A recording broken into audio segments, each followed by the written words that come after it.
now I have a new set of challenges.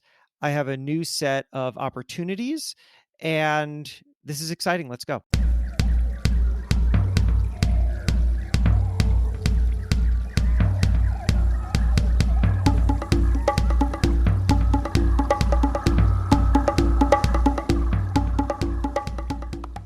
Hey, you. Welcome back to the Wild Business Growth Podcast. This is your place to hear from a new entrepreneur every single Wednesday morning who's turning wild ideas into wild growth. I'm your host, Max Branstetter, founder and podcast producer at MaxPodcasting. And you can email me at max@maxpodcasting.com to save time with your high-quality podcast. This is episode 207, and today's guest is Jason Pfeiffer. Jason is the editor-in-chief of Entrepreneur magazine, a role he has held since 2016. And before that, he served as an editor at Maxim, Fast Company, Men's Health, Boston Magazine. He did a couple things before that as well. And he is also the author of the brand spankin' new book, Build for Tomorrow. In this episode, we talk what entrepreneurship means to Jason, what he's learned from being editor-in-chief at such a thought-leading magazine and media company, and some of his favorite bits of entrepreneurial advice and entrepreneurial wisdom from some of the coolest and most inspiring entrepreneurs he's ever come across. It is short and sweet with Jay Fife. Enjoy the show.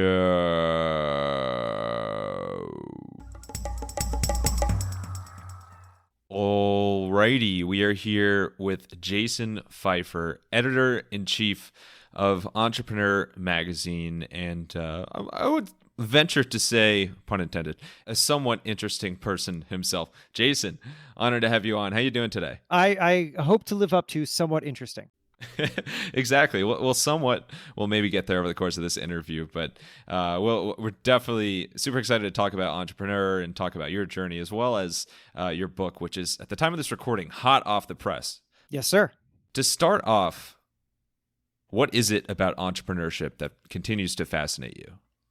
Well, to me, entrepreneurship is not a particular career or a kind of person. To me, entrepreneurship is a mindset. It is about having a vision and seizing it. It is about being willing to go through the absolute gauntlet that is required, an often lonely, crazy, problem-solving your way through walls kind of gauntlet.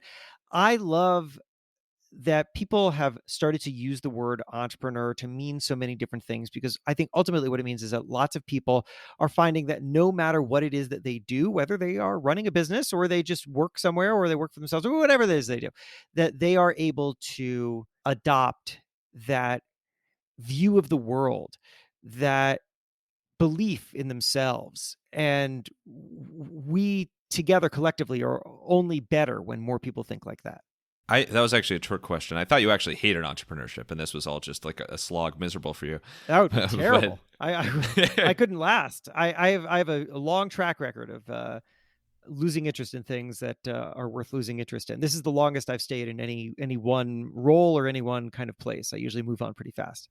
I thought you were going to say this is the longest you've stayed in any interview. I'm like, oh, happy to to meet you there after a couple of minutes. Speaking of those previous spots, I mean, your career in I don't know if you prefer journalism or publishing, or I know you love the word content. Yeah, content right. creation. That I definitely hate. I'll take journalism. Media is a fine one. Whatever. Media, sure, perfect. Media, podcasting extraordinaire.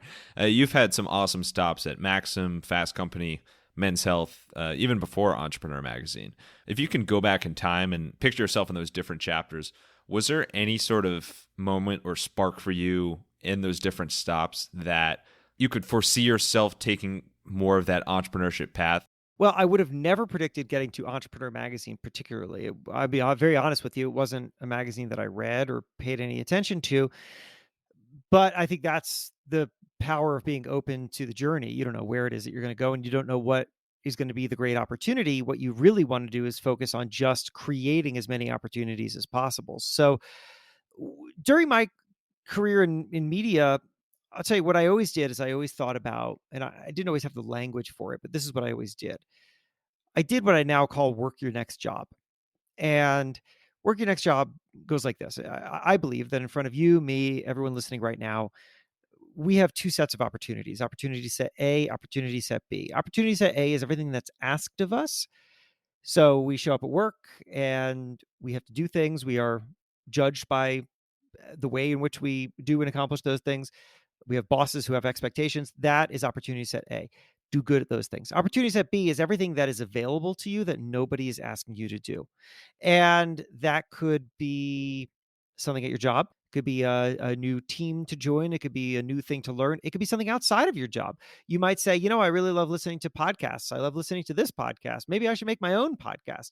And I am telling you that whatever the situation is, opportunity set B is always more important, infinitely more important, because if you only focus on opportunity set A, you are only qualified to do the thing that you are already doing. Opportunity set B is where there's growth. So, to me in particular, at every stop along the way, I freelanced, I pushed myself to create different things. It took different forms. When I was at Fast Company, I got very involved in the video department. Nobody had asked me to do that. But I also, on my own, started creating these viral websites that got me a lot of attention and press, and it was fun. And what I was really doing now to look back on it was I was just kind of teaching myself new things. How do I better understand the way in which ideas spread? How do I better present myself on camera? How do I reach audiences in different ways? These are questions that should always be asked. And these are ways in which I was able to expand my abilities so that when the opportunity, the big one came, which in this case for me so far has been being editor in chief of Entrepreneur Magazine, I was prepared for it. You're doing an okay job. I mean, we'll give you a nice pat on the I back there. appreciate that. It's exciting just to hear about it. I mean, I love everything you're all about with Opportunity Set B, not only because my name starts with B, my last name, but because anything with growth and brainstorming, it just like, if you're anybody who's a natural entrepreneur, it kind of just lights a fire in your belly, and it's fun to find different challenges to tackle and problems to solve. And for you, so this big opportunity as we speak, so Entrepreneur Magazine, which you kind of led the charge in the editor in chief department for many years there. Now that this has been a reality, kind of year after year for you, how has being editor in chief of Entrepreneur Magazine compared to maybe what you would have thought it would be like 15, 20 years ago? I tend not to feel like I know what something is like, but here's the funny thing, and you'll hear this from anybody who accomplishes anything that they set out to do or even didn't set out to do, which is that once you get there, it feels a lot more ordinary than maybe you thought on the outside. I loved once the best-selling writer Ryan Holiday wrote this post on, I think, on his blog, I don't know, and it was about what it's like being a best-selling author. And he described the first time that his book hit the bestseller list, and his agent or whoever called him to tell him that it had happened, and he was out mowing the lawn, and he got the call, and then he hung up the phone, and then he stood there and he was like, "Well, what do I do now?" And then he went back to mowing the lawn because what else is there to do? It's like That lawn is not going to mow it's itself. not gonna mow itself, and that lawn does not care at all that you have a best-selling book. So the thing is, accomplishments are wonderful, but they are also just another notch along the way. They're just another part of real life. And I think the problem that we have is when we set our expectations as such that we think that, well, once I get this thing, once I accomplish this thing, that there's like one thing that's going to be a transformational moment for us. And it's not how it is. It's never how it is. So to me, every single time that I have reached some new milestone, I try to take a moment to celebrate and appreciate it. But then I always think, well, okay, now I have a new set of challenges. I have a new set of opportunities, and this is exciting. Let's go. I'm never going to think about grass the same way again, because you might care about that grass, but that lawn does not care about you. No, sure doesn't. Law doesn't care at all about you. What's like your guiding principle, or like the impact you want to leave on Entrepreneur Magazine as editor in chief? What do you strive to do? I mean, organizations are living things, and not only are organizations living things, but they exist in an ever-changing world. And I think that you're foolish to think that the thing that you do is the thing that lasts. Instead, I think the best way to think about it is the thing that you do enables lasting. And so what am I proud of at Entrepreneur? Well, what I'm proud of is that I'm part of a team that's very much thinking about what does this company need to be now. I think that's what every leader needs to be thinking about. What do we need to be now? Not what were we before that we must maintain, but rather what are we now? What are we to people now? How can we help people now? And if you solve for that, and you're willing to continue to update your answer, because I mean, hell, I've been an entrepreneur since 2015, and I became editor in chief in 2016. And even the needs of the brand and the needs of our audience are different from then to now. And the thing that I must push myself to do is to say, just because I had an idea in 2016 about what belongs in this magazine doesn't mean that it is the thing that I have to hold on to forever and ever. That even my hopefully good ideas are eventually going to become outmoded and must be replaced with hopefully other good ideas. So I think of it like that. And then I think of, in the time that I have, whatever the time that is, how can I impact people so that when they are moving forward in their own journeys, they can look back and say, you know what, one of the things that really helped me was this. And if I'm a part of that, then that's pretty powerful. That is pretty powerful, and one of my favorite things in the world that are pretty powerful when you do them right are podcasts. If you're craving more insight on how to podcast effectively, have fun doing it, and have it pay off for your business, you can go to MaxPodcasting.com and scroll down just a bit and go to the Podcasting to the Max newsletter. You can sign up there. It's full of podcasting tips, puns, and behind-the-scene priceless moments, just to throw another P in there for alliteration, from the Wild Business Growth Podcast.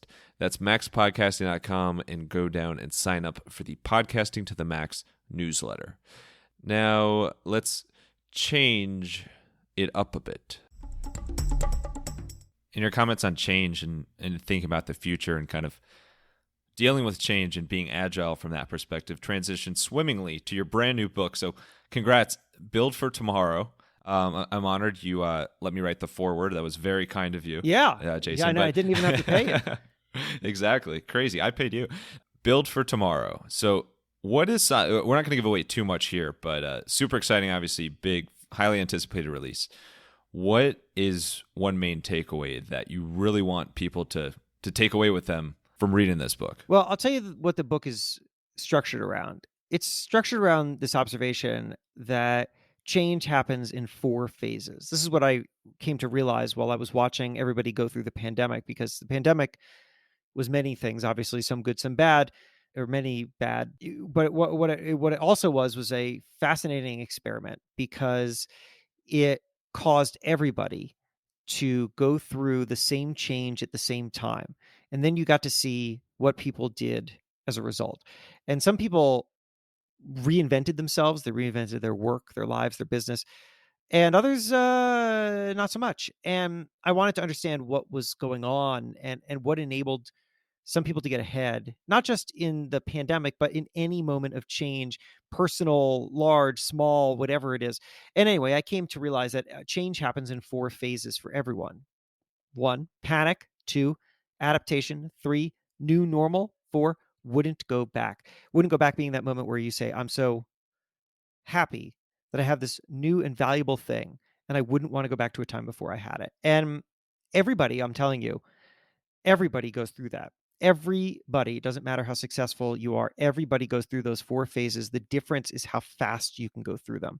So I guess what I want people to take seriously their own experience of change, and to recognize that there is more ahead, there are greater things ahead, but you need to be willing to get through the hard stuff to get to the great stuff. What clicks in people's head when they reach that point of wouldn't go back? Well, it's funny. I don't know that people sometimes even recognize that they're there, but I think that we've all had this moment where we're doing something and we say, this, I could have anticipated this, but this is better. This is a better way to do this thing than I had before. And what it should do is it should inspire you to push beyond, to push more, to say, my God, if I have this new thing as a result, then what would happen if I also start to reconsider these other things that I've been doing? Or maybe I'm not so afraid of taking these risks anymore. This is a gradual process for people, but what you should see in yourself is resilience, that you should recognize in yourself that you went through something and you got somewhere. And that doesn't mean that the journey is over. I mean, much like Ryan Holiday getting a phone call about being a bestseller and then going back to the lawn. Like, when you get through these phases of change and you reach a wouldn't go back moment, I will tell you, wouldn't go back is also just the starting point for panic, because change will come again. And I in the same way that I took over Entrepreneur magazine and came up with all these new ideas, and they were good, and now some of them are being challenged, right, by new needs, new ideas. We've been doing this for a long time. It's time to start to think about something else, whatever it is. And what I do in those moments is I look back and I say, what got me here is a willingness to have rethought things. And that means that I've done it. I know how to do it. I could do it again. Perfect. Well, I'm super excited to build for tomorrow, and I think you're so incredibly well spoken, and in audio form it always comes across great. It comes across in text in the magazine as well, and I'm sure will come across swimmingly, just to overuse the word, in book form as well. So really really excited for you. Congrats again on the launch. Let's wrap up today with some rapid fire Q&A. Sure. You ready for it? Yeah, no, I appreciate all those kinds words. Yeah, let's hit it. Of course. All right, let's get wild. Let's hit it. Who's someone in the entrepreneurship space that maybe it's like a quote unquote celebrity entrepreneur, someone who you've met through your journey at Entrepreneur Magazine, that you've just been like wowed by their presence? Like the second they walk in the room, it's kind of like, holy cow, like we're dealing with someone here. In a positive way. I mean, I meet so many people like that, so many incredibly impressive people. And I'll tell you, the thing that I usually end up taking away from those experiences is it's like a single idea that I just find really powerful. So for example, I had a great conversation with Ryan Reynolds, and the thing that I'll repeat forever is when he said to me, in order to be good at something, you have to be willing to be bad.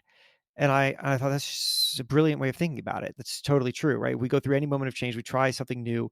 We are not going to be good at it at the start.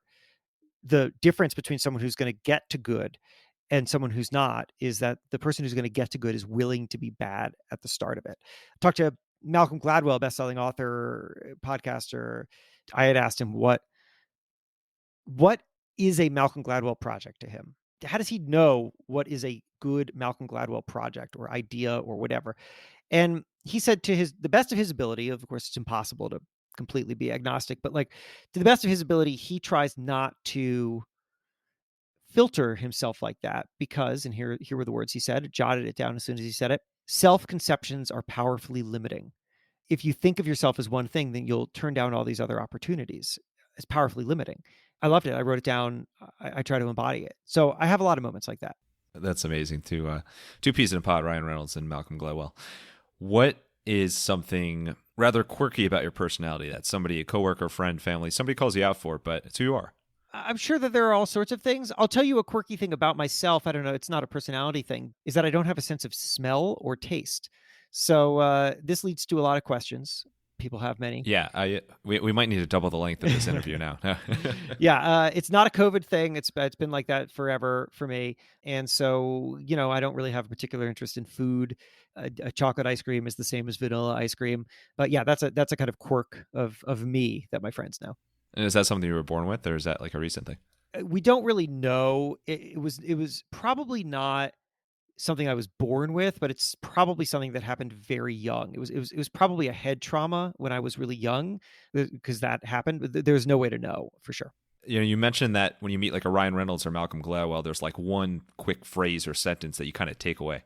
What would somebody take away from you? What's Jason Pfeiffer's one line? The funny thing is that if you put things out into the world enough, you discover that you are not in control of the thing that people receive. You can do your best, but ultimately people will take whatever you put out into the world and they'll make it their own and they'll find value for it themselves. It's so funny. I'll write a newsletter because I have this newsletter, and then somebody will respond to me and they'll say, this line just really hit me today. Like, this is exactly what I needed to hear, right? And that line was like 2/3 of the way down, and it was some like random. I wasn't even thinking about it when I wrote it, right? It like wasn't the main point of the newsletter, and that's just the way it is. So I don't know. I think the answer is if you're taking anything away, then to me that's success. Perfect. Well, Jason, congrats again. Thank you so much for coming on. I know you got to run. Last thing here. I mean, you already did the final thought, so you kind of jumped the line for that. But where is the best place for people to get your book? And then if anybody wants to connect with you personally. Yeah, the book is called. Thank you for asking. The book is called Build for Tomorrow, and you can find it. Think of a place that you know where that carry books, and you can find it there. So anywhere you carry books, and if you can't for some reason think of a place that carries books, then jasonpfeiffer.com/book will definitely do the job for you. And I'd love for you to pick it up. And then you can reach me through jasonpfeiffer.com. Jasonpfeiffer.com has my contact info. It has you can click on this button called free training, which gets a free audio guide that I have to adaptability, a kind of teaser for the book, and all sorts of other stuff. So please feel free to reach out, and I hope you grab the book. Book it. Thank you so much, Jason, for coming on the podcast, for doing just a little bit in the world of entrepreneurship, being so entrepreneurial yourself. And it's very tough to say the word entrepreneur over and over again. It's like a tongue twister. So thanks for bearing through that. And thank you, wild listeners, for tuning in to another episode. If you want to hear more wild stories like this one, make sure to follow the Wild Business Growth Podcast on your favorite app and tell a friend about the podcast. And go check out some incredible stuff that Entrepreneur Magazine puts out, because it's incredible stuff from Entrepreneur Magazine. You can also find us on Good Pods, where there are fantastic podcasts and podcast recommendations and people. And for any help with podcast production, you can learn more at MaxPodcasting.com. And scroll down just a bit and sign up for the Podcasting to the Max newsletter. Until next time, let your business run wild. Bring on the bongos!